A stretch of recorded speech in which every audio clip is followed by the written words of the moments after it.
സ്വന്തം ഭർത്താവിനൊരു ലെറ്റർ പോലും കൊടുക്കാൻ പറ്റണം. അല്ലെങ്കിൽ ഞാൻ എന്തിക്കൊന്ന് കാണിക്കണേ? ഒരുമാതിരി സ്കൂൾ പിള്ളേരെ പോലെ, അതും ആ കഴുതയുടെ വാക്കും കേട്ട്.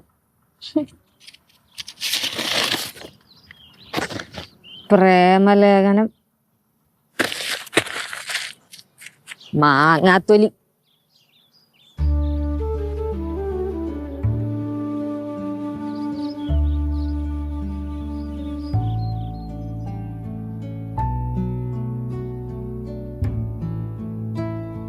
പ്രിയപ്പെട്ട എൻ്റെ സിദ്ധു, ഇത് വെറും ഒരു കത്തല്ല, നിനക്ക് വേണ്ടി തുടിക്കുന്ന എൻ്റെ ഹൃദയമാണ്.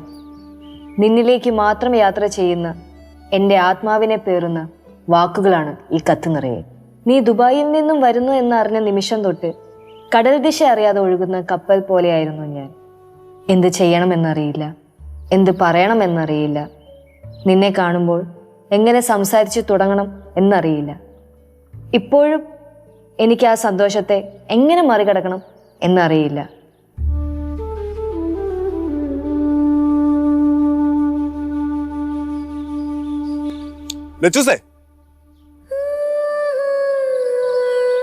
നീ ഇവിടെ ഉണ്ടായിരുന്നോ? അയ്യോ, ലെറ്റർ. എനിക്ക് ഒരു സാധനം കളഞ്ഞു കിട്ടി. എന്ത് സാധനം?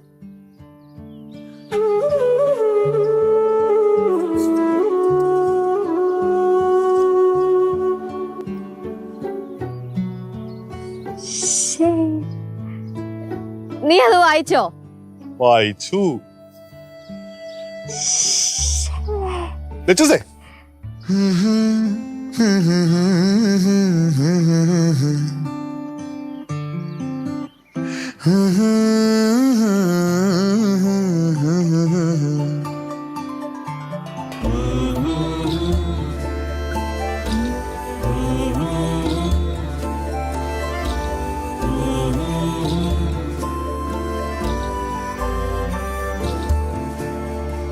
ഒന്നു മാത്രം അറിയാം, ഈ കപ്പൽ ഒഴുകുന്നത് നിന്നിലേക്ക് മാത്രമാണ്.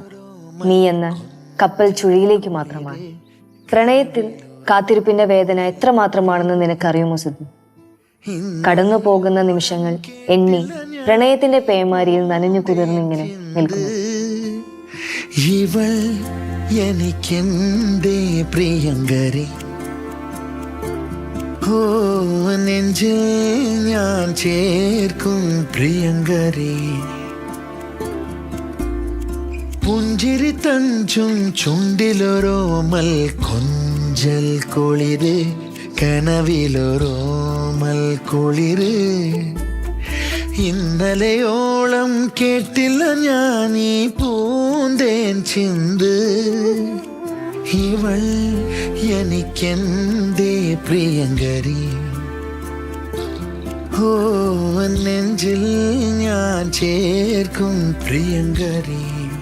കടന്നു പോകുന്ന നിമിഷങ്ങൾ എണ്ണി പ്രണയത്തിന്റെ പേമാരിയിൽ നനഞ്ഞു കുതിർന്നിങ്ങനെ നിൽക്കുകയാണ് സിദ്ധു. പ്രണയം അത് അനുഭവിക്കുന്നവർക്ക് മാത്രമുള്ളതാണ്. ഞാനത് അനുഭവിക്കുന്നുണ്ട്. ഇലകളിൽ തൊടുന്ന പുതുമഴ പോലെ അതെന്നെ ഓരോ നിമിഷവും തൊടുന്നുണ്ട്.